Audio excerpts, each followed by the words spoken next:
बघा शेंड खुडायला आता आज संपत आहे बघा. 4 दिवस झाले शेंडच खुडते.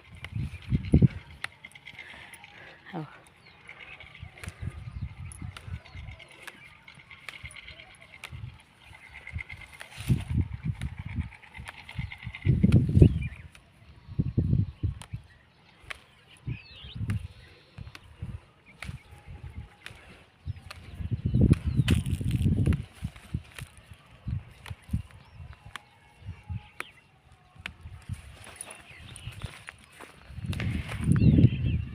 तोडते शेंगा एकटीच. हे लागले तर उडीद काढायला.